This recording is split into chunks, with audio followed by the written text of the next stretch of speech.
guide you into making your own and private homes and living space age-friendly. Why age-friendly? Many previous sessions we've had as Purposeful Aging have dealt with various changes in our bodies, like body movements become limited and shaky as we age. We are certainly not like Golola, you see Moses Golola, the famous kickboxer. We are rather stiff and unsteady as we move when we age. The sight also is not spared. It gets grossly compromised as we age. And for this reason, we tend to fall in spaces we occupy every day, familiar spaces, but you find yourself falling down. Now, this session is going to help us create appropriate age-friendly living spaces as we age with intention. Thank you so much, Purposeful Aging team, for the slides. I hope all the participants have had some reasonable time to look at them. The session is not in any way trying to destroy your dreams, so you should rest assured it's all going to be enriching your dreams, making you dream further on rather than keeping your dreams limited to age 30 and 40. We are going to help you dream further on. Before I introduce the facilitator, I just want to remind you that the session is interactive. You are invited to share in the chat box or directly by raising your virtual hand. And as usual, at the end of the presentation, we shall have 25 minutes of question and answer and comments. You are all encouraged to contribute to a smooth session by keeping your mics muted if you are not presenting, if you are not contributing. I'll briefly attempt to introduce our speaker this morning. He has a very long CV, but we'll just jot out a few relevant parts for our meeting today. Our guest speaker today is Dr. Ian Senkatuka. Dr. Ian Senkatuka is a registered architect, urban and regional planner, a project management professional who trained in Sweden and United States, United Kingdom, Australia, and also back home in Uganda. He has over 26 years of work experience in private and public sector and in academia. He has been involved in development work as a consultant with East African Development Bank, the World Bank, and with United Nations Development Program. He understands the challenges facing developing countries, and he has undertaken several courses related to development and project management. He has been chair of the National Physical Planning Board in Uganda for 6 years. And after this, or during this 6-year period, he sat on several boards back home. His work experience is very wide, looking at 26 years, but I'll briefly jot out a few.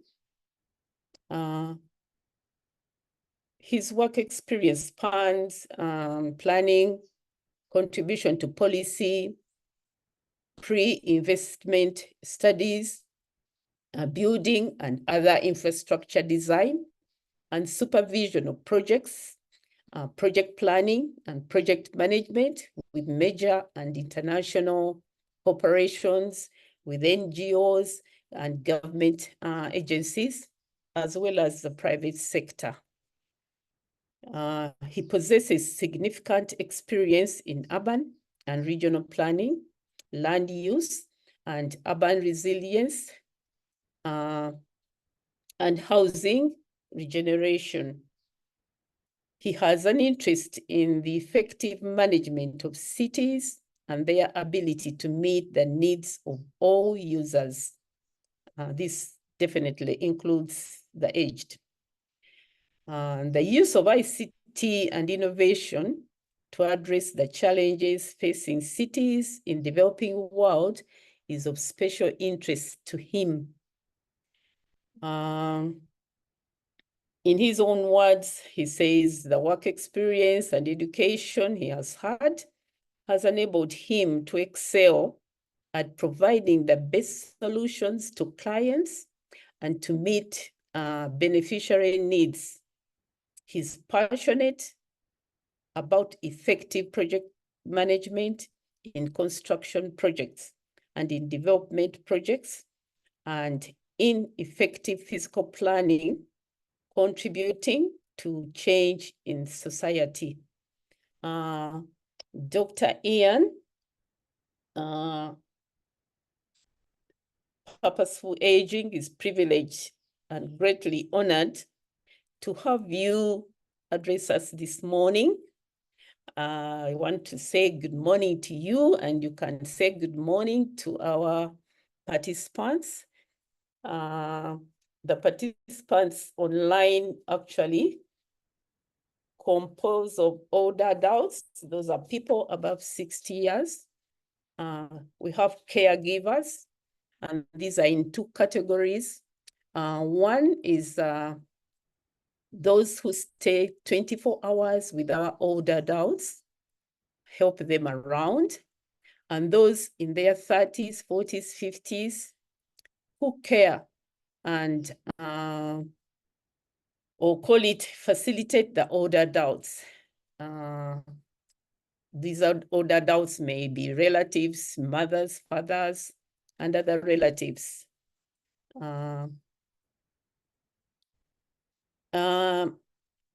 Incidentally, many may be in the process of constructing their own homes or houses, while others are trying to modify the homes of the older adults. And for this reason, for one reason or another, they find that you have to change. And this is, I think, the basis of this meeting, to make the living spaces, our homes, friendly as we age. You have 45 minutes to address us. And I just want to invite you, if you really feel there's something I have left out and which is relevant to this meeting, you are free to add on to the introduction. Dr. Ian, you're most welcome to address us.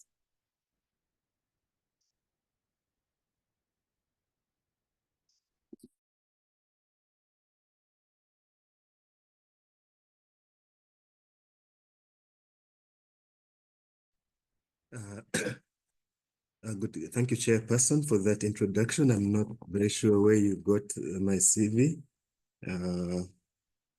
but I don't have anything to add. I would have made it shorter, but thank you for the introduction. Can I be heard? Yes, we hear you loud and clear. Okay. Yeah. Loud and clear. Okay. Just give me a second to adjust the screen. Okay, I've been asked to talk to you about housing considerations for the safety and well-being of seniors, and I would like to look at it as a discussion where I'm going to share ideas, I'm going to share what is going on, and based on that, we can have a discussion that can be quite fruitful. Now, I just want to say that these are my grandparents. They were the first seniors I saw. The ones on the left are my father's parents, and the ones on the right are my mother's parents, who we called the ones on the left, Jaja Unia and Jaja Samson. These others were Jaja Boy and Jaja Girl, and I do not know where those names came from, but these were the first senior people I ever saw as a child, and I thought it befitting that I start with photos of them.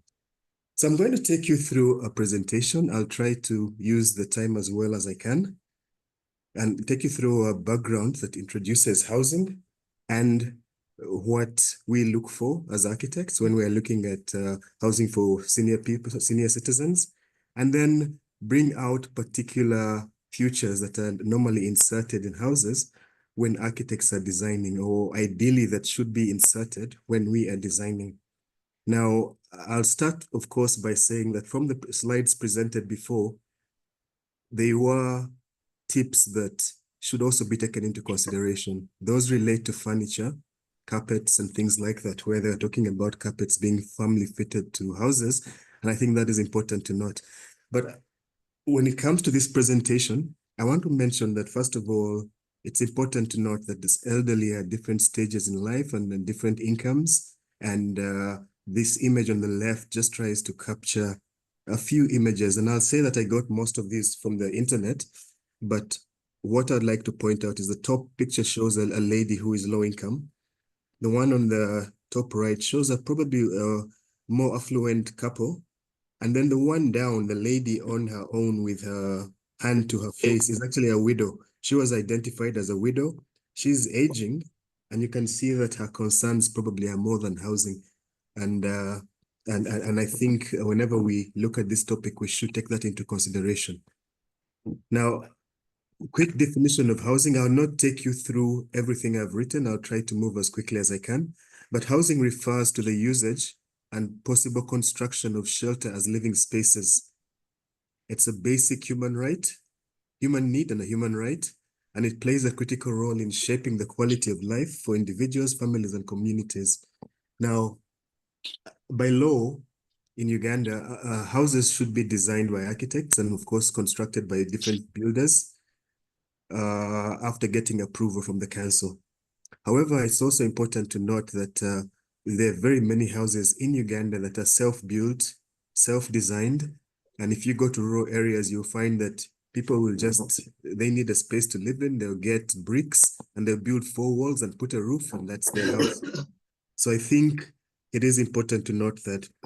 But if we go to look at Maslow's theory of basic needs, housing is a basic need. And if you look at this pyramid, it's under the psychological needs where it's seen as shelter.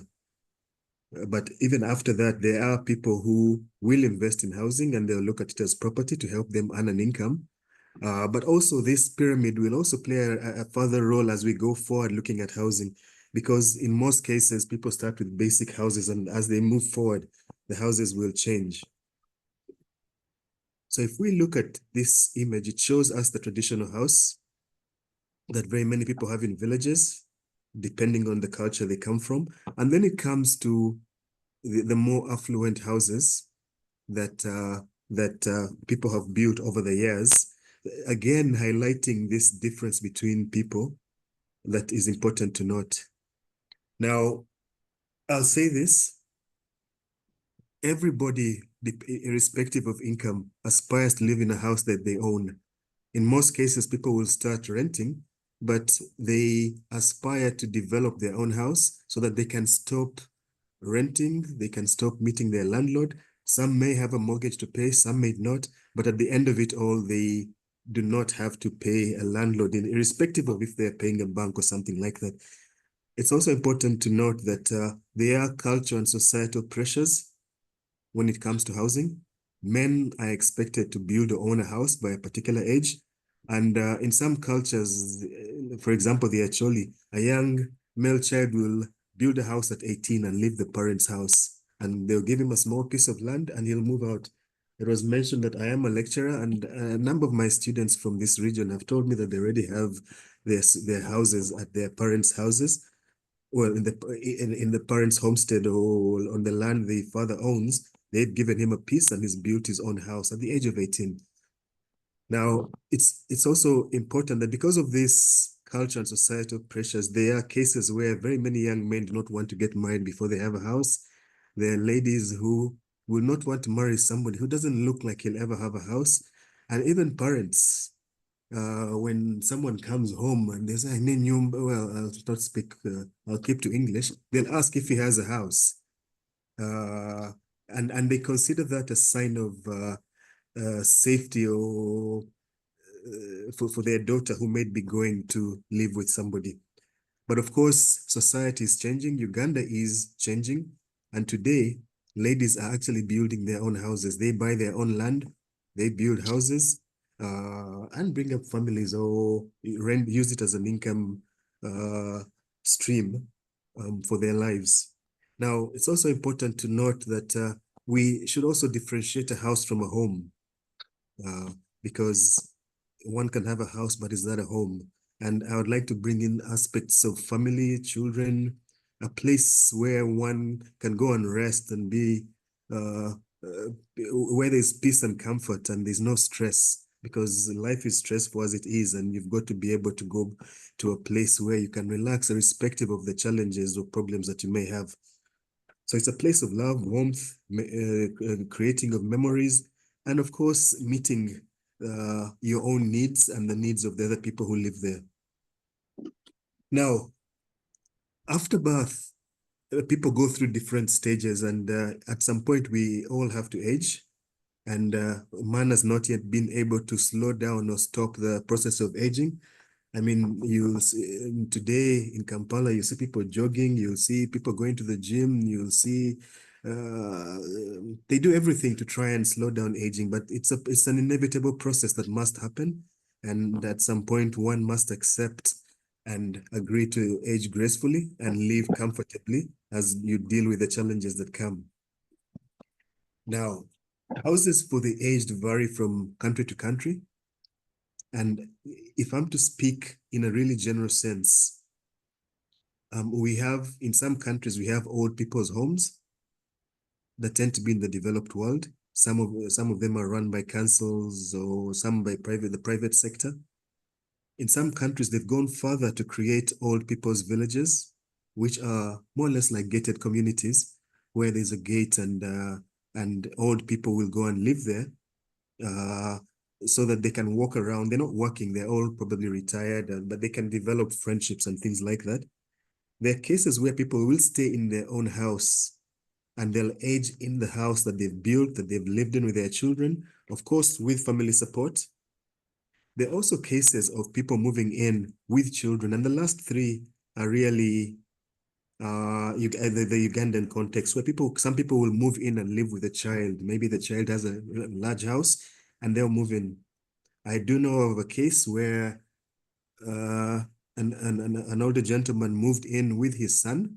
The son was probably in late 40s or something like that. But the father, who was 80 plus, 80 or 90, used to live in the guest wing.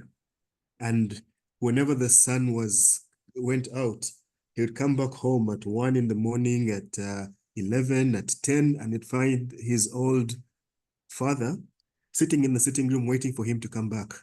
Now, the father would not say a word. He'd just look at him, he would greet him, and then saunter off to his bedroom to sleep. And actually, that was one of my uncles. And in a way, you tend to find that in as much as his father wasn't saying anything, he was literally trying to look out for his son, who will always be his son despite being an adult and despite being told you don't have to wait up. He used to wait up, and in a way, it ended up my uncle was self-monitored. And of course, then the whole issue where in Uganda, we do not have special homes for the aged. We haven't yet got there.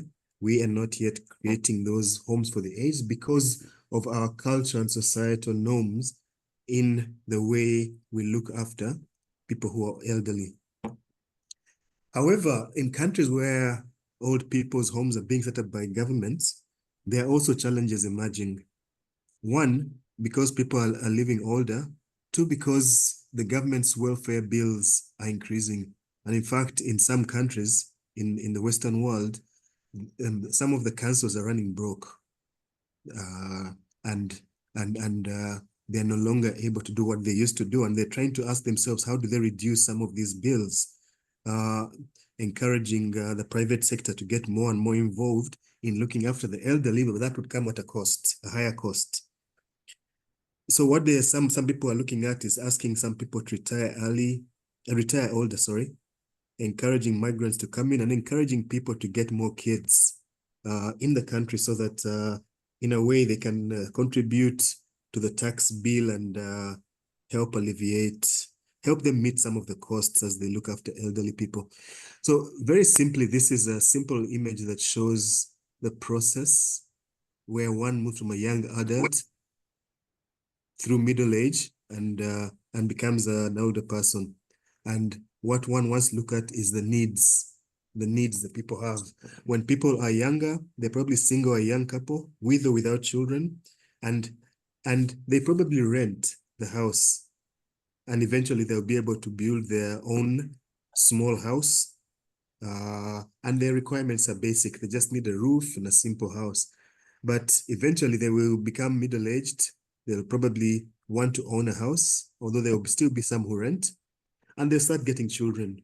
And some might even get grandchildren in those houses. It could be one, there could be a number in the middle age, because eventually as you grow more and more affluent, you probably want to change your house if the first house that you did that you lived in was not ideal for you. And eventually you may get into the stage of self-actualization, which I mentioned earlier in Maslow's theory of needs, where somebody might then decide, okay, I still want a house, but I want it bigger, and I want a swimming pool, I want a bar, I want a chapel. If they're saved, they might say, I want a small prayer room or something like that. That ideally, given the cost of housing, might not necessarily be in, but they'll still want to put it in. But eventually they're going to age, which is a journey all of us will take. And their children will move out, and they become what they call empty nesters. And the children visit, the grandchildren come and visit. And in an ideal situation, they own their home. But their special requirements might become a challenge because of the changes that have occurred as they age. So they might live in the same house. They might live in a modified house that I'll explain, modified to accommodate age-related issues, or they might move. They might move into a smaller house that is more appropriate for the elderly. If they were in a double-storeyed house, they may decide to move into a bungalow, which is on one level, so that it works for them. Now, this is a similar slide to what I just mentioned, moving from a basic single people moving to a basic house to a more comfortable house.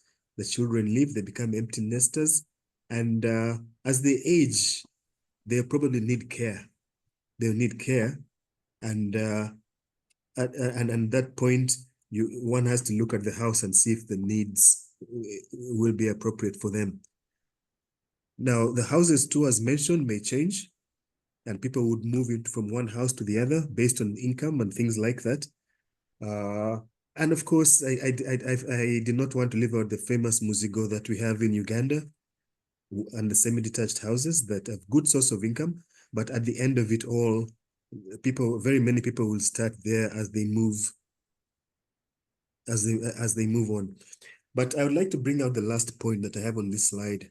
The whole issue of as people age, they would need some sort of social safety net, where as one ages, there are costs that will come up where you need to buy medicine. You may need to buy medicines. You may need to live comfortably. And some people will look at rent. Others will look at a pension.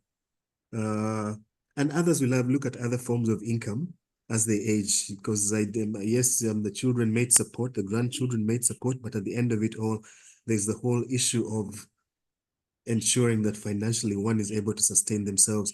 Now, I raise the issue of a guaranteed pension intentionally, because the truth is, in as much as we may have NSSF or all sorts of pension schemes, they can go bust. They can go bust, they can refuse to pay. So ideally, even as we age, those are things that one must think about. Now, if we look at housing in Uganda, I would like to mention that right now, people in Uganda will either build or buy a house for their current needs.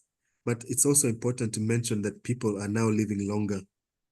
Life expectancy is now about 65 years from about 46, but very many people are living well into their 90s, and some even past a decade, past a century, past 100. There are cases, especially, I don't know why Western Uganda, the stories I hear, people above 100, they tend to be in Western Uganda. I may be wrong, but you still find very many who are well into their 90s and still living.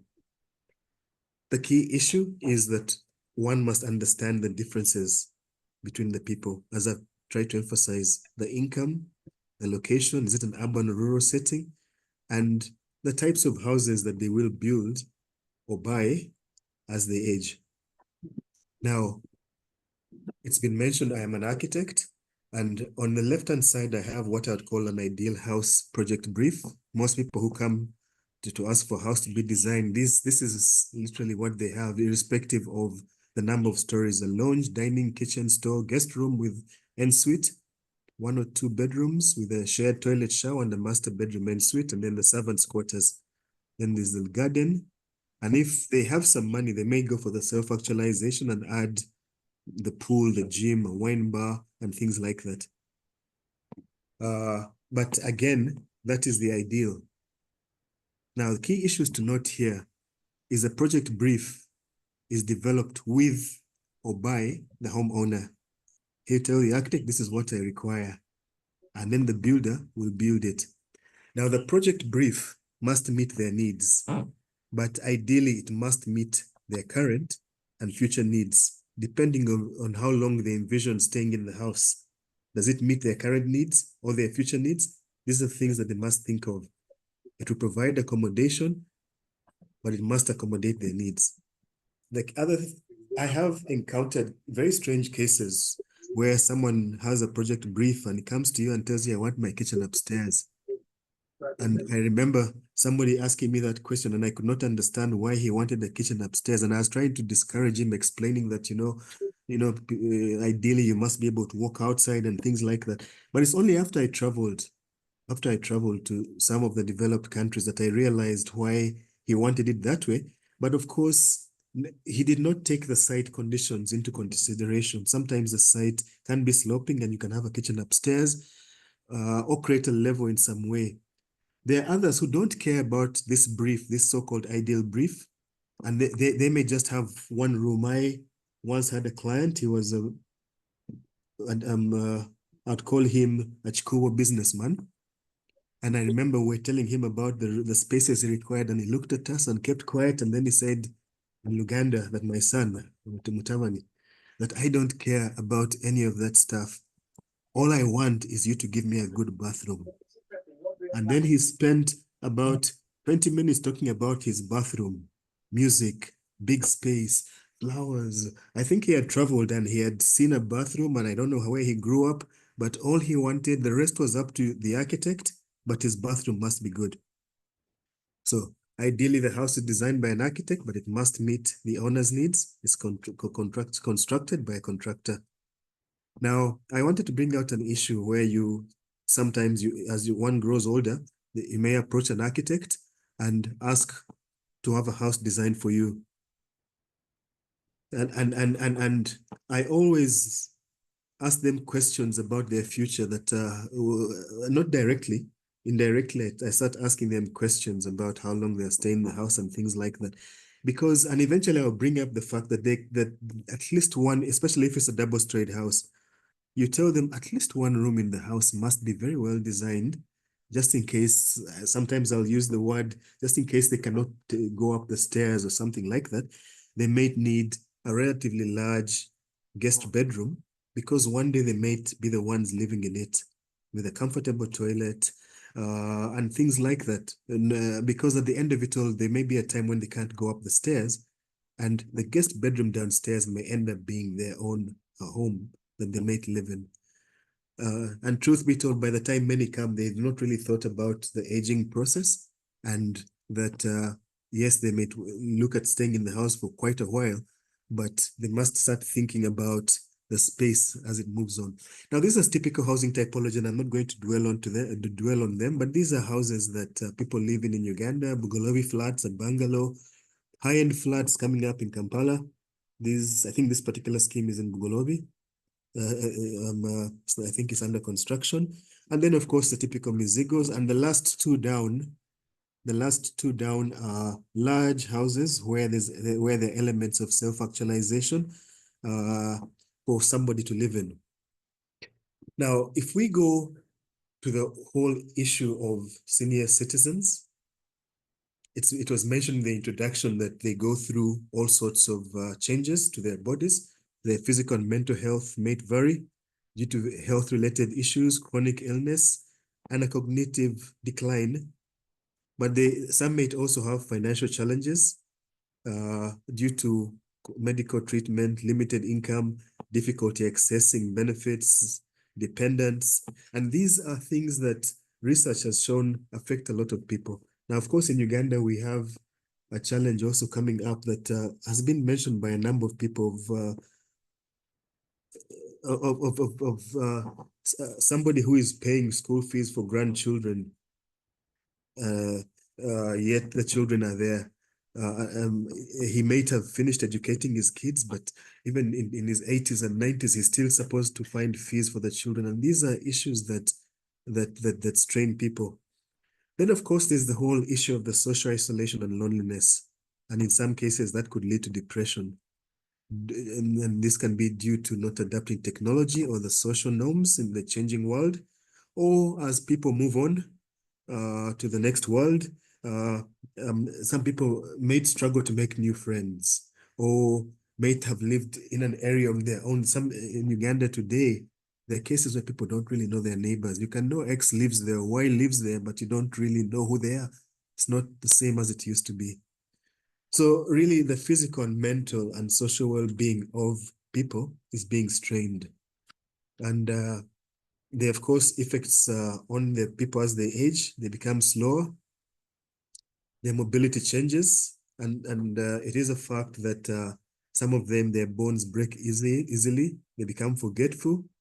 Their loss of some vital functions, and of course, other health-related challenges. But there's also the loneliness I've talked about. There's the social exclusion, where people assume that somebody's old, so doesn't want to go for functions and things like that. So you tend to find that they may not be invited for functions. And also changes when they realize they're no longer in control as they used to be. And it's been argued that there's been depression that comes in, and sometimes it may not be recognized, but it's been argued men suffer more. I don't know how true that is, but some say that the children tend to be closer to their mothers. I don't know how true that is, but at the end of it all, as people age, one must monitor what's happening. I was listening to a program the other day, and they talked about how the children can go home to see a father and mother, and they'll spend more time with the mother while the father sits in the sitting room on his own. And the mother is the one who reminds the children, go and talk to your father and say hello, and things like that. But at the end of it all, there's the whole issue where there's a need to take additional care while thinking about the cultural norms and social expectations. Now, the question I'd like to ask here, that these houses that people live in, are the houses that we are all living in able to meet our needs as people age? And if not, what needs to be done? Should they change their houses? Should they move into other houses? Or are there any other measures that can be taken into? Because I'd like to bring up 2 points here. There's an elderly couple, middle-aged couple going over to someone and saying, I want a new house where these things are accommodated. But there's a case where someone is living in a house, they've aged, they're starting to face those challenges that come with old age, and the house may not be ideal for them. So the question is, what should happen?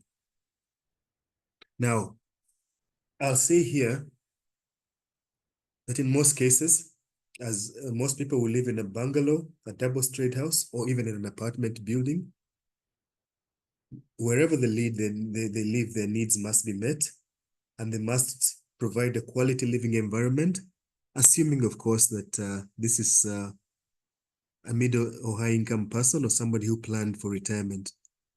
However, the question is, are these houses adaptable for aging or for seniors? Do they have disabled or sick toilets and showers? Do they have rooms for caretakers? Because we have to note that as people grow older, caretakers may have to live in the house with the couple and not necessarily in the servants' quarters as was designed when the house was designed. Can the rooms, the bedrooms and bathrooms accommodate basic medical equipment and mobility equipment? Here I'm talking about a simple drip, a wheelchair. Are the rooms so small, or are they big enough? Is there a chance that a caregiver could sit in a chair and watch somebody comfortably? Are they able to move from one level to the other if the house is storied? Are they able to communicate in emergencies if they fell down and could not get up or something like that? Is there an ability to monitor the senior citizen?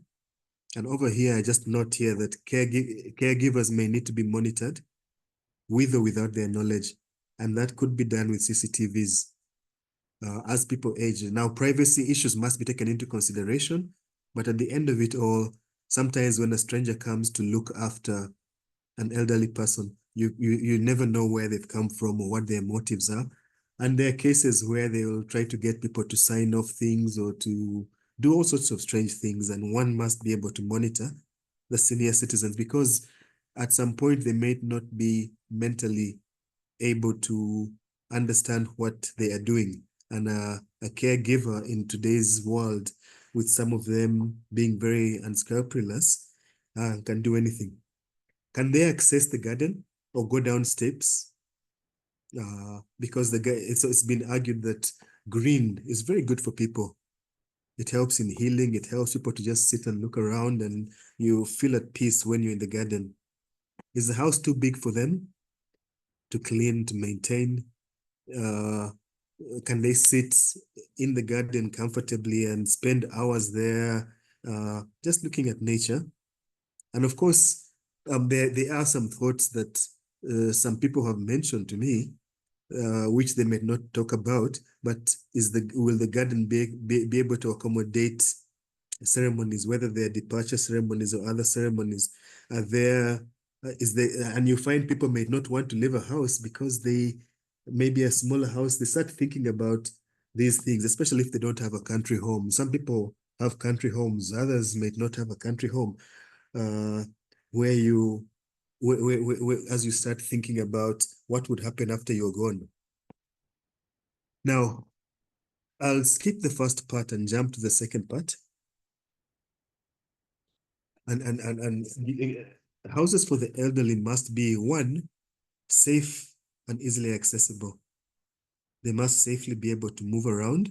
They must access the garden. They must access different levels. They must access the all parts of the room. Two, are they comfortable? Three, can they accommodate caregivers, sometimes full-time caregivers? Can they accommodate facilities needed as people age? This is medical wheelchairs and things like that. Do they have adequate light, given the diminished sight? And are the rooms a color that would enable people to see things? Because you can still have light, but the room is dark and the furniture is dark and everything is dark. And it's still not appropriate for them with their diminished sight. Are they able to provide a good social environment to make friends or spend time with people? At that age, people may not be able to make friends, but they can spend time with people. Can they accommodate visitors? And sometimes who may spend the night? Grandchildren may come and they say, I'll spend the night over here. And then we also have to think through our African culture. Are they culturally acceptable?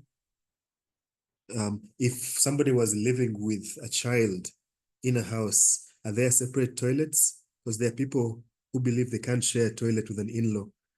And there are some who are even more radical, who say they can't even use a toilet in a house with an in-law, irrespective of irrespective of the fact that there may be different toilets within the same house. And of course, there's the issue I raised.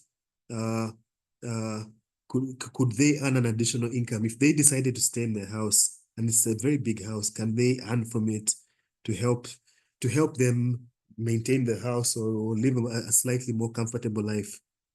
Now, there are no laws that I know in Uganda for the elderly as far as housing is concerned, but there are laws for the less able, the disabled, where there are standards for how houses for the disabled should be done, but not for the elderly. Globally, as mentioned, people will live in old people's homes. They're starting to live in gated communities for the elderly, where older people live together and they can socialize and develop friendships. Some older people are living in their own homes, but with added facilities. And this is where I bring in the fact that some houses can be modified to add these extra facilities. Of course, they can, and a lot of them can be government or private sector established. And I talked about the social safety that I'll not discuss. In Uganda, if we look at our context, as mentioned, we don't have any old people's homes or facilities, and families look after their family members. Or the elderly look after themselves. Sometimes when they've planned for it, so they'll be relatively comfortable. And other times they've not planned, and it can be difficult. And this is where the income of the people comes from. Of course, society tends to respect people who look after their parents, which has been a good thing and a good way of ensuring that people look after their parents and don't abandon them. But ideally, houses should be designed to accommodate elderly people, or they should be able to be modified to do so at a later date. If someone has got a house that they've built and they really like it, can that house be modified to accommodate them? Now, these are images that I will not go very deep into them, but these are old people's homes in Europe, where, for those who may not know them, what you see up in pink, those are bedrooms. What you see in some sort of gray, those are social spaces, dining areas, a library, and things like that. And the blue are the service spaces, the kitchen, the laundry, and the like, where these people are looked after like they're in some form of hotel. But as you can see, they have single beds and they all have their own toilet. But what I'd like you to look at the one on the top left. I think it's Suite 5 and Suite 6, where there are 2 rooms there. There are 2 rooms there, unlike some of the others that have 1 room. Whether it's a couple, whether it is a caregiver, these are things that must be thought through. They don't believe they have caregivers there. But again, this is what must be thought through. And you see them eating together, just sitting down, whether they're talking or just looking at each other.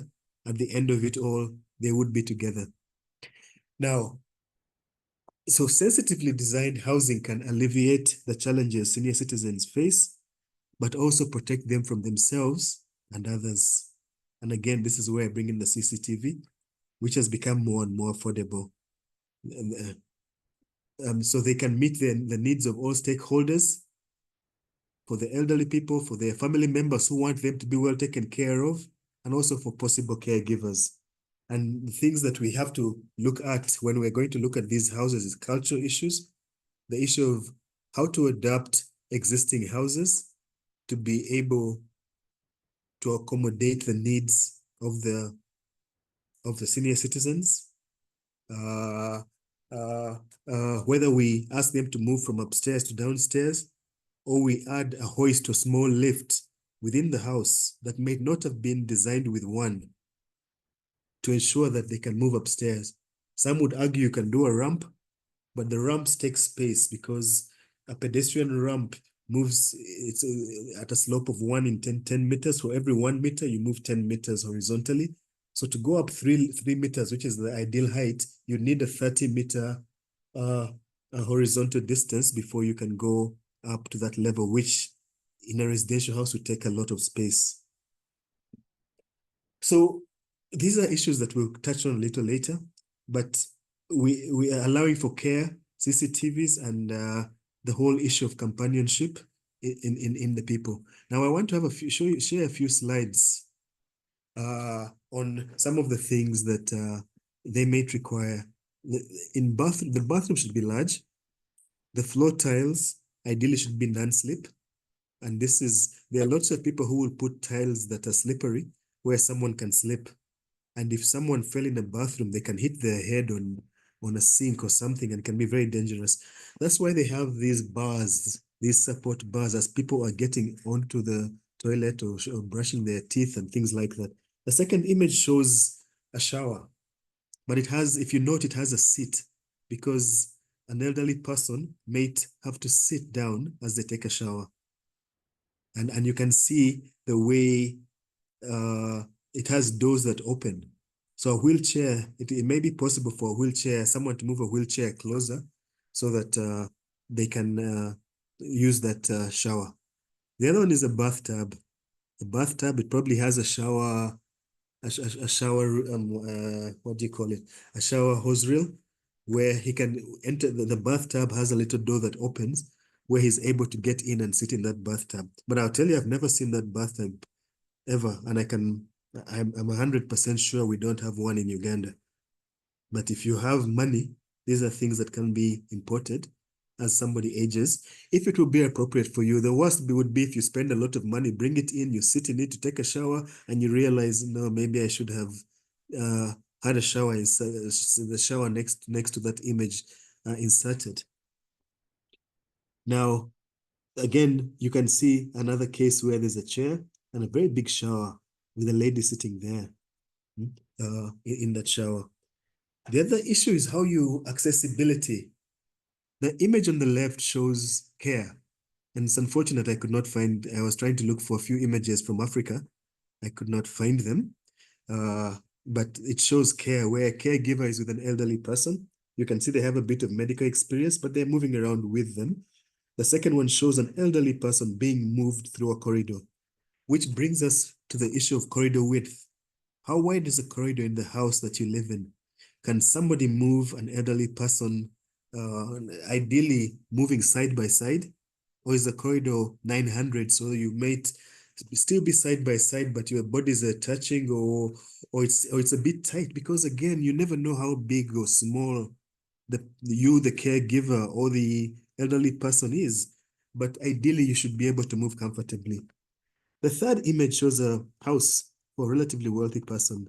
And you can see they inserted a hoist or lift at a later date. They had a staircase, but were able to insert a hoist or lift to be able to move somebody from this floor to the next floor. And then there's this other one that you can see there that takes the older couple, that the ones on the right-hand side. They put a movable chair on a staircase to be able to move them up those stairs to the landing. And at that landing, they can then move to the floor. So these are things that, of course, if we have the stairs where you go up and then land and go up again, then you'd need two of these things, one going up to the landing, another one going up to the other floor. But ideally, these are things that are inserted later, but it would be good to plan for them and make sure the staircase is the appropriate width. And if there's something that you must add from a structural perspective so that when the time comes, you're able to fix this movable chair, you're able to do that. There's the issue of the ramps that has been talked about, where the house on the left used to have a staircase, steps as you move the front door. As the people grew older, they've decided to design a very nice ramp with handrails so that people can move up. And now the handrails are an important issue because it's a safety issue. It may not be possible for an elderly person to just use the ramp if they're not able to hold onto the handrail as they move up. Now, the second image just shows that the ramps depend on the number of levels of steps. If the higher the steps, the higher the horizontal distance. And in this case, in that second image, they had to move, land, and then move again, ramp up land and ramp up again to give you the appropriate slope. Now, the first two images are external, but internally in the house, you might still need a ramp to move from one level to the other if you have level differences in the house. So again, that's something that people must think about. Now, there's also the issue of the sinks in the bathrooms, in the kitchens. An elderly person could or may be able to cook, depending on at least a simple meal. The question is, and of course, brush their teeth and the like. But if they're in a wheelchair and there's no space underneath the wheelchair, they may not be able to reach the sink, the tap. So you can see this lady here in the kitchen where her wheelchair has taken her knees and part of the wheelchair underneath the counter, underneath the sink. So she's able to get close, turn on the taps and cut vegetables and things like that. Now, one never understands the challenges of a wheelchair unless you sit in it and try to move around. And it's been argued that I know of a tutor who once told people that to understand the needs of the disabled or senior citizens, you must sit in a wheelchair and try to move yourself around, try to go and brush your teeth, try to, things like that. And then that's when you realize that you need to specify appropriately and design things appropriately to ensure that you're able to use them. We have large rooms. You can see the light in that room. It's a very comfortable room. You see how they're moving the older people around. Some of them will need walkers, but ultimately there's also somebody at the side who moves with them at particular points. And whether it's an external walkway or an internal part of the house, you've got to plan and ensure that the width is appropriate. You can see the couple, the three people in the other corner, someone in a wheelchair talking to two other people. That's the social aspect that comes out of either visitors or people living together. So communal living and space for family who visit. Here, again, they eat together and things like that. Here, some grandchildren have come to visit an older person. And these are things that we have to think about, because whether somebody is in a home or in their own house, when people come to visit them, are there spaces and things for the grandchildren to do? If the grandchildren thought they needed to spend the night, is there a space for them to spend the night?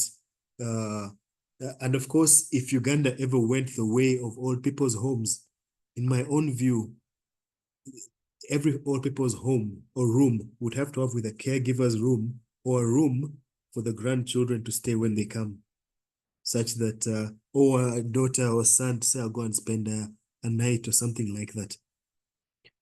Now, again, I don't want to say that old people's homes or facilities designed for them are appropriate. The truth is, not all are good. The image at the top right just shows cases where old people are just left on their own, whether they have reached that point where they don't think, or they're, should I say, in their own world. That the term used earlier was wrong.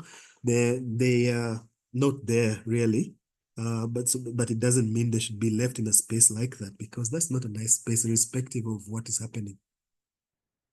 And then the depression that comes from some of these older people as they grow older. Now, so there's been this trend to go for elderly people's communities, and which can have a gate providing safety and security and monitoring, where every day someone could call that house to see if the people are fine or whatever. Or maybe a family could say, you check on our people, and every morning you walk over and send us a video so we know they're fine. Some of them have specialized emergency response services, where they are people with a basic medical training who can respond in an emergency and also take them for care if there is an emergency. Green environments, less noise, amenities that can give them a reasonable quality of life, gym, swimming pool. Some may just have a place where they can sit outside in a group and look at birds or drink tea, and the whole issue of community and friendships that can be developed. Again, images of old people's homes where people are just walking and talking and laughing and the like. So especially, what do we need in a house? We need accessible rooms where the bedrooms and caregivers' rooms must be big enough. We may need ramps. We may need hoists or lifts if some of the houses and the rooms on the upper floors. We may need toilets and bathrooms designed or modified to allow for disabled persons. Now, to do that, the bathroom can't be the small basic bathroom. If you designed your bathroom and it was 1.5 meters by 2 meters, try to install some of these gadgets may be difficult given the space and the fact that a wheelchair has to go turn around as someone moves to the toilet and things like that. The space must be adequate. The whole issue of the corridor widths and door openings to allow for wheelchair users. So if you decided that the room on the ground floor could one day become a room for an elderly person, so you would have slightly wider doors so that wheelchairs can enter, and the corridors would be of a reasonable width for people to move. Allow for medical facilities at homes, gardens and views, socializing spaces, caretakers' rooms, close to there's the issue of caretakers' rooms where sometimes you might want that room next to the elderly person's room. So if the elderly person calls them at night, or if they fall and they hear a thud, they're able to go and check on them. That's also quite important. Again, possible CCTV, rooms for visiting or full-time family members. And here I raise the part full-time because somebody might say, we're willing to put someone in a home, but we want them to stay with this particular person. So ideally, the family might have a caregiver who is a full-time person who lives with this person. And of course, this granny flat idea on the main house, which I will explain later because I'm not sure if everybody understands that. So for double-storied houses in Uganda, one might need to understand that it might be their bedroom one day, but also movement on that floor to the kitchens might have to be planned for with the ability to add ramps as one moves from one level to the other. And if they went to the kitchen or to the sink to wash their hands or brush their teeth, can they get to that particular point? Now, very quickly, as I try to wind up, a granny flat is designed for 1 or 2 persons. It's a self-contained living area. It's usually located on the grounds of a single-family house. It can be detached or attached, and it can accommodate aging parents or other relatives, or a tenant if one needed an income.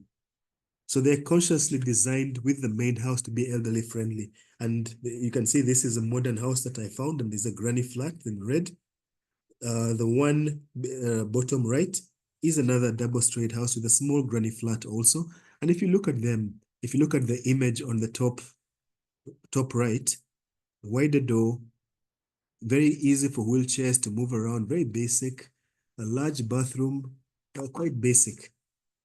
But it allows for the elderly people to move around quite easily. Now, these are examples of apartments that work. They have ramp access, they have wider doors, wider corridors, and they have wheelchair accessible toilets and showers, and I will not go into the design. I think what is important is understanding that a wheelchair or an elderly person is able to move comfortably through this house that is on one level.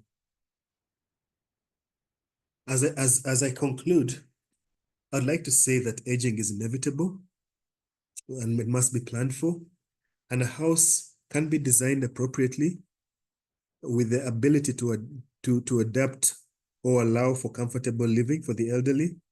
When we talk about adapt, we mean some things can be added later without demolishing or spending too much. But that is only ideal if it's allowed for when you're having the house designed. Then you can add facilities or spaces mentioned.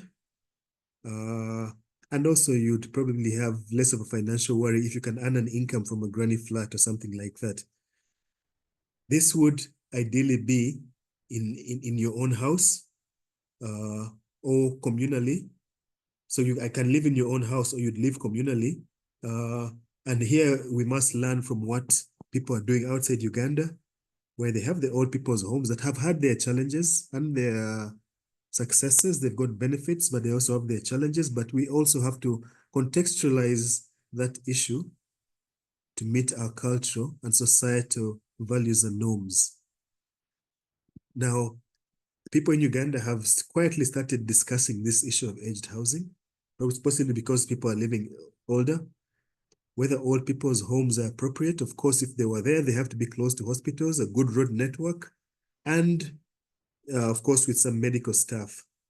And then there's the issue of the gated elderly communities. I've had people discuss elderly communities where there are smaller houses. They can leave their main house wherever it is, go and live in a smaller house in a community, and the income from the main house, probably they could live comfortably on this smaller house and still have enough to take care of their other needs. So gated communities, smaller houses with care, with community social spaces, and with spaces that may address family concerns, where if the family visits, they may want to spend a night and things like that. And those are things that have to be taken into consideration. But someone's own home may be modified for them as they grow older. I also think this could be profitable, and it's my belief that it can work if it's customized to take our context and culture into consideration. However, we must also think about the lower income people, because most of what I've mentioned is really for middle income and higher income people. But as a society, we must think about the older people, the people in villages, maybe start coming up with designs, general designs that would work for older people, maybe concept standard designs that could work for older people. But most importantly, we should ask a question: how can we lead a quality life? A couple of months ago, I was sitting somewhere at a small coffee shop with a cousin, and we're having coffee. And it was a terrace. It was a deck. And as we're having coffee, this lady raised the question and said, she raised the question that it would be good if as you grow older, you can do things like this. You live together, you go and drink coffee and look at the trees and look at people walking around. And it got me thinking that, truth be told, these facilities where people of the same age group or thinking alike can live comfortably together are needed in Uganda. But again, we cannot ignore the lower income. So I'd like to thank you for listening, and I look forward to learning from you. Thank you. So I think the chair can take over. Yes, thank you so much, Dr. Ian. I think everybody online will agree with me that this has been very, very informative and challenging at one point or another. It has touched all age groups and really left no stone unturned. Thank you so much. Been particularly impressed by the way we've gone really from our small huts up to gated communities, and the technology being very helpful. It's been very, very informative. Thank you so much. We are going to our comments and questions and answer session. And I will, as usual, want to be a little bit selfish and say, emphasize the handrails in the house. Please don't think or don't imagine that this is really for you when you are old. Falls on stairway happen anytime. I've gone through many of them. A young boy of 12 months falling from the landing all the way down. Anybody can slip and fall on the stairs. It's particularly difficult for the elderly, but it occurs at any age. So use them, put them in the houses and use them. Then the other thing I wanted to bring the attention to those who are in their 40s, those who are in offices and other spaces. Think about where you position the washrooms before you get even to 70, 55 or 60, you could get your bladder calling anytime, and you don't want to pace a mile in the office. You need washrooms quite near aging people, in the living spaces. Quite put the toilets in strategic places so that they don't waste so much time pacing to and from the washrooms. And then the bathrooms, I don't know if we've got doctors who are in active practice here. Falls in the bathroom. One time I had a relative falling in the bathroom, and when he was admitted, the doctor said we get about 8 or 9 people with bathroom falls every day. That is very, very common. And thank you so much, Dr. Ian, for taking us through this very important session. Old people's homes, Bakateyamba in Ruaga and other church-based homes.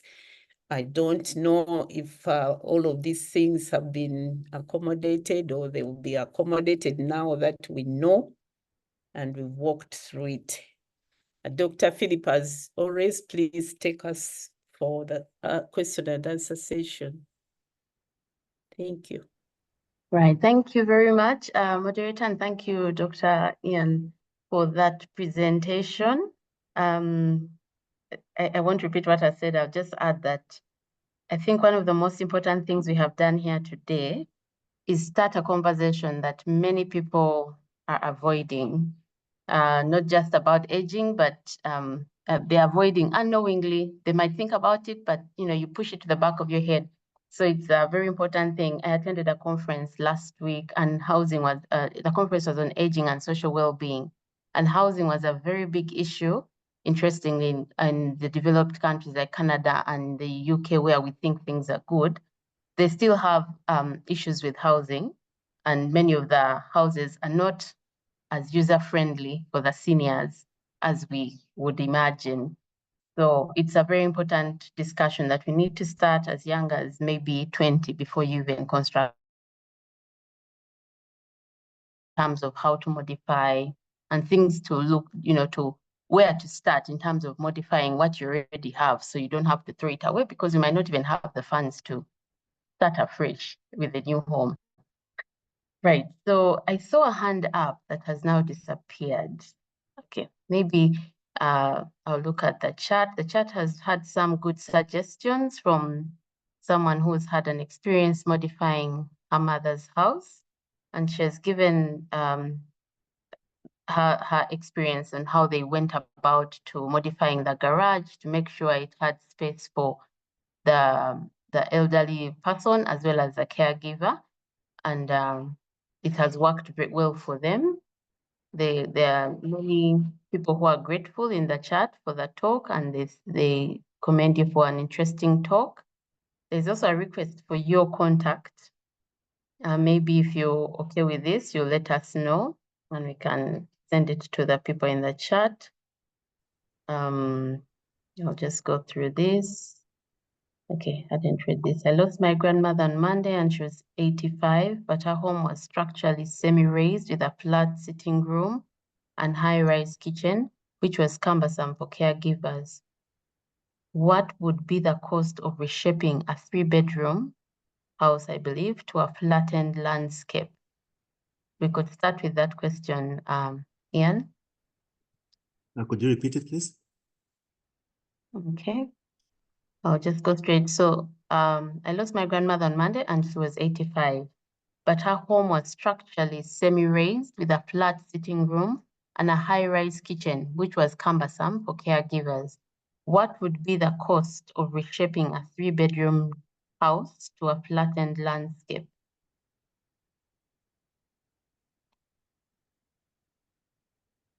Okay. I don't know if I've understood the question well. When they say a high-rise kitchen, maybe my understanding is that the kitchen was on another level, sitting room, and maybe some steps to go up to a kitchen. By saying a high-rise kitchen, which was cumbersome for caregivers. But I would just like to say that what would be the cost? The cost, I cannot give a cost now without seeing what is on the ground. But what one would look at if you want someone to be able to move from one level to the other is what method would you use to ensure that they don't have to use steps, and maybe there could be a ramp inserted inside the house. A ramp inserted inside the house. And as I mentioned, pedestrian ramps are normally at a slope of 1 in 10. So if one had 3 steps would mean, if they were well designed, it should be about 450 millimeters, because each step is roughly 150 millimeters, and which would mean you'd need 4.5 meters just to move up 3 levels of a horizontal distance. If the house is large, that can easily be done. But if it is not large, it may compromise on some of the other space. But I can't answer the issue of costs unless I was able to see it. All right. Okay. There's another comment thanking you for, oh, yes, I know many of us were intrigued, or at least wondering about the corridor space. It's something we had never thought about, so it's really good to know. And there's a comment that most corridors in our houses tend to be quite narrow. So it's good to know why we should have them a bit wider. And there's, thank you, Ian. Very good talk. Aging comes with frailty and poor balance, poor foot clearance, falls, among others.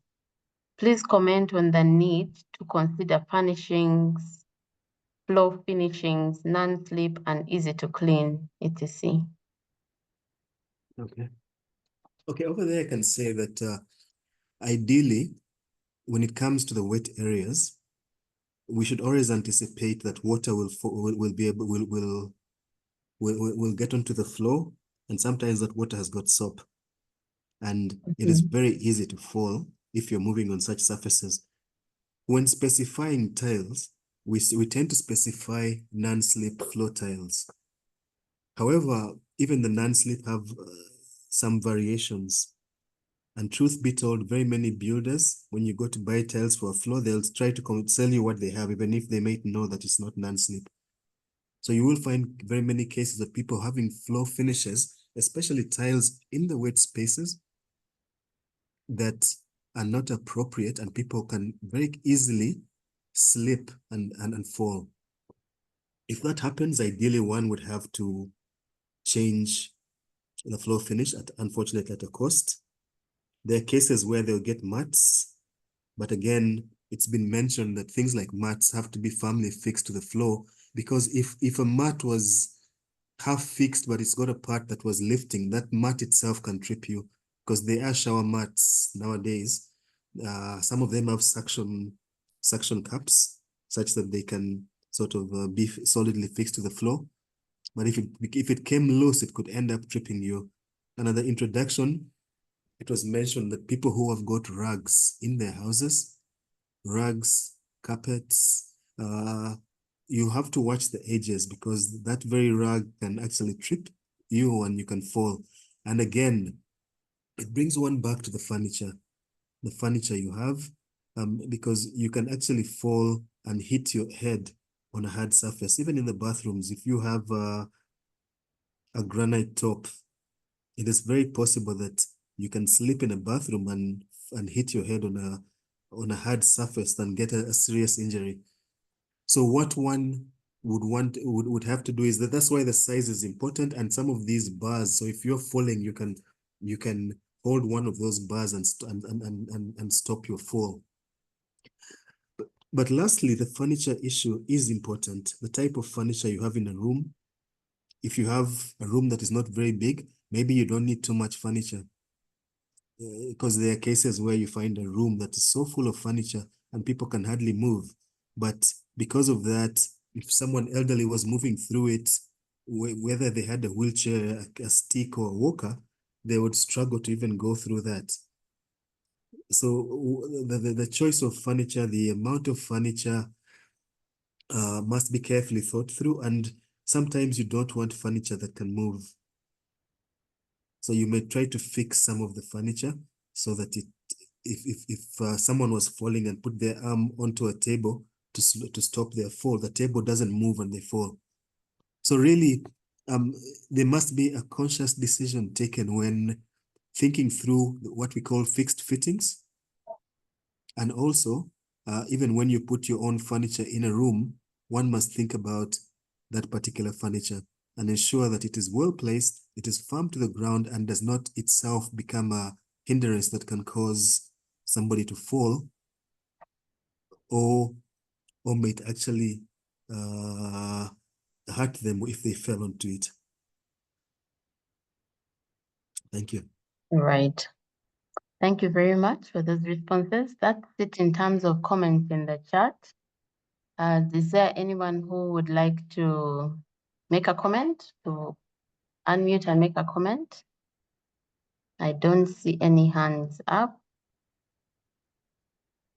Okay, I believe there's no one. I'm not missing anyone. So oh, sorry, was that someone saying something? Yes, Bernard? Yes, I just want to ask on the issue of the bathroom falls. I mean, if you say you have 8 to 9 people reporting to the hospital because of that problem, I mean, is it possible for the doctors to give us a basic the diagnosis of the biggest problem behind those incidents? Is it because our people are struggling with either heart problems? Is it poor building issues in the homes, or could it be a case of muscle problems? What exactly is the biggest driver of those bathroom falls? Thank you.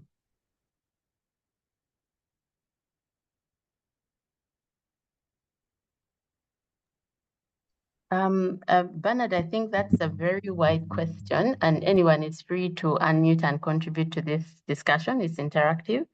I'll start by just saying that the falls, like we've talked about all through the last 1 hour, are multifactorial.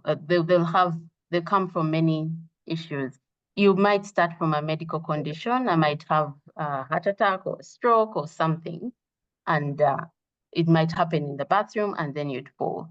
Or it might be an accident. Like we said, you probably, the non-slip mat in the bathroom are very helpful, especially because the surface is wet, and when you're bathing, there's soap and all that. So when you don't have that, you're likely to fall. A fall can happen. Or like Ian just mentioned shortly, a short while ago, if the mat is not flat and the edge trips you and you fall. So you see that the falls can come from very many different angles. I wouldn't say there's one thing that would cause them, but it's many factors that one has to put in that can cause one to fall in the bathroom. Or even for the elderly, it might be an issue with your sight. You can't see properly, so your measurement of the distance is a bit skewed. Things like, it's a multifactorial issue. I hope that is helpful, Bernard.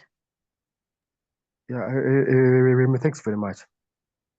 Could I just add something that yes, please. I was on a group somewhere, and it was mentioned that the way men shower can sometimes contribute to strokes as they grow older. Now, I'm not medical, so I'll provide a disclaimer, but it was a lot of men, when they shower, they wash their heads. And if you're using hot water, I think some people were trying to argue that if you use hot water on your head and you start showering from the top, the blood might rush to the top and cause strokes. Now, I mentioned I'm not medical, but maybe some medical person can add on if that is a valid argument.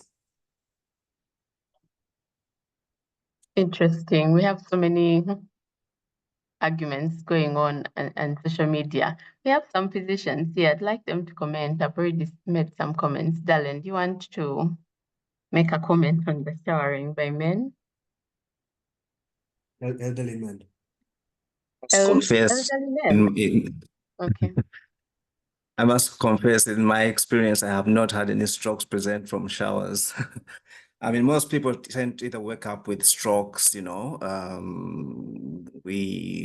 People have gone to sleep and then they've woken up unresponsive or unable to move, or they've been more awake doing their everyday activities and somehow they've been limited in terms of function. So I have, frankly speaking, not had anybody come to me with a stroke in my little experience.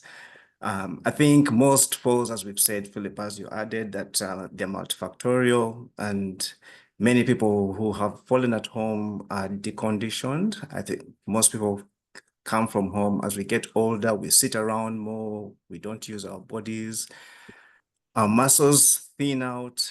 They're definitely less, we're less able to compensate for any trips.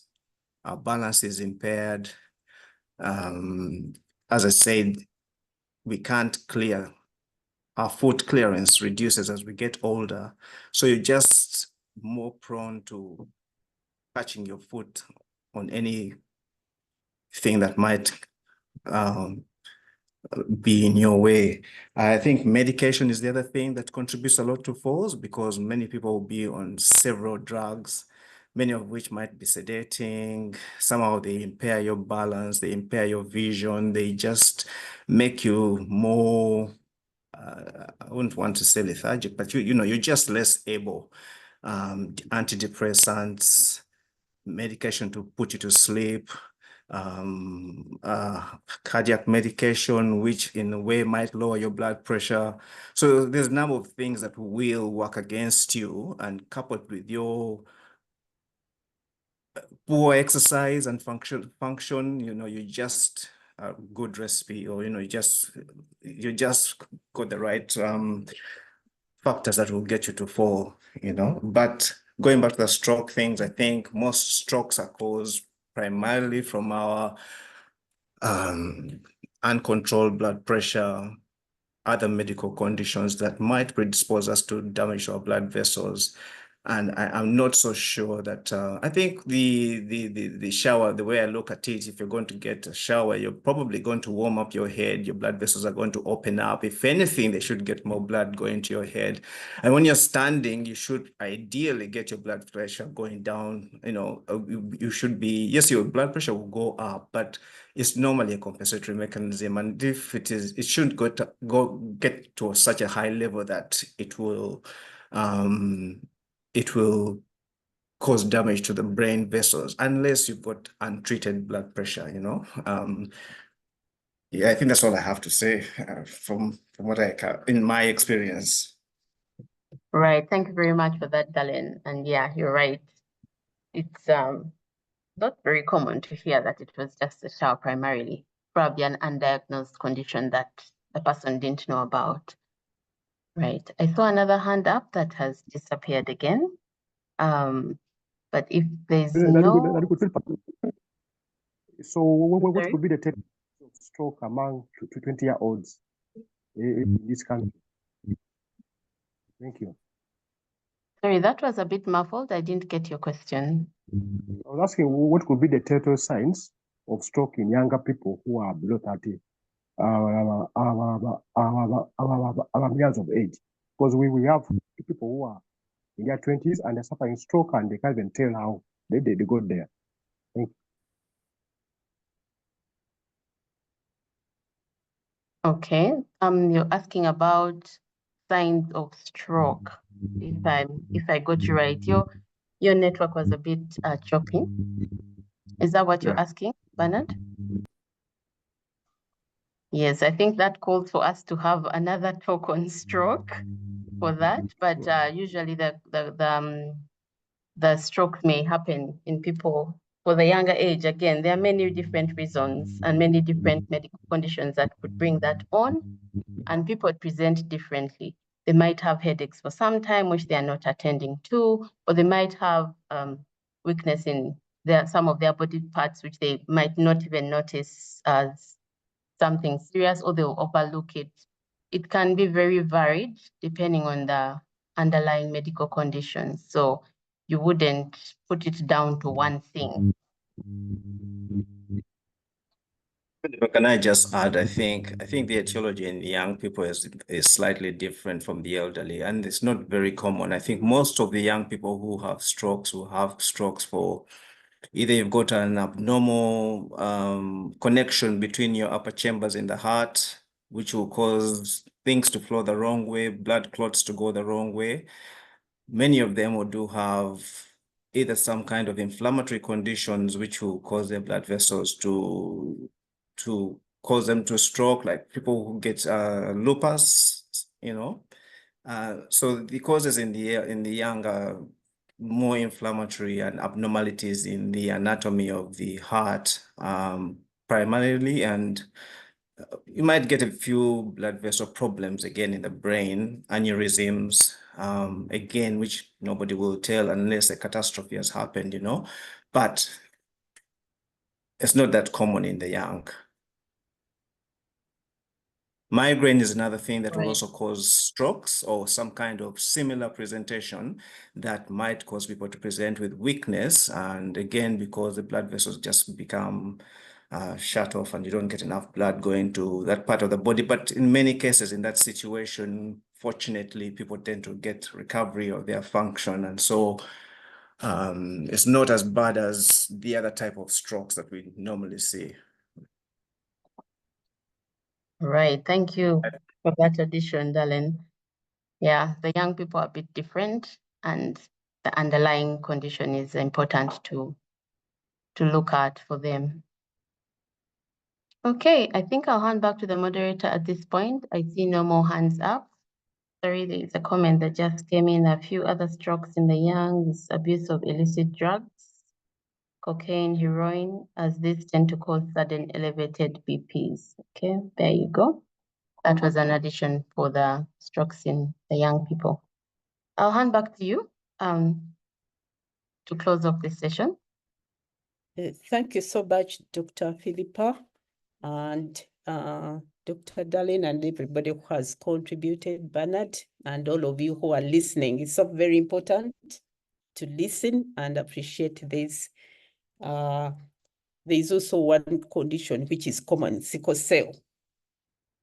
And for the elderly, dehydration is very, very important. You may take an old person to the bathroom when they are dehydrated. Like in the morning, you wake up, take him to the bathroom or her, and they are dehydrated through sweating in the night. They need to be rehydrated first before such procedures can be done. I'm sorry, but I need to add on, like on the side of caretakers and maybe the wives or men who are looking after someone with compromised movement, don't throw anything on the floor. Make sure your floor is not only non-slip, but no articles on the floor. Is very, very important because the fall will come from a small change in the level. A small piece of cloth which has fallen out of the elderly's hand, when she's coming back this way, it may be a fall instead. So I want to thank you once again, Dr. Ian, for this very, very informative session. And thank you everybody who has been online. Purposeful Aging is very, very happy to touch those areas which help both the young and the old to age gracefully or purposefully. And this session has really done it very well. I would like to mention that we'll have these sessions every last Saturday of the month at 10 a.m. And in October, on the 26th, we are going to have something, a talk on imaging the usefulness of a senior citizen in the community.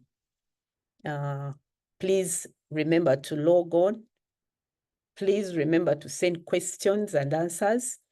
All our sessions are available on YouTube, and please visit and disseminate widely, because I think they do concern many of us. Once again, thank you very much. Have a fruitful weekend. Bye-bye. Thank you and bye-bye. Thank you. And Bye. Thank Yeah, you. bye-bye. Thank you. Bye-bye.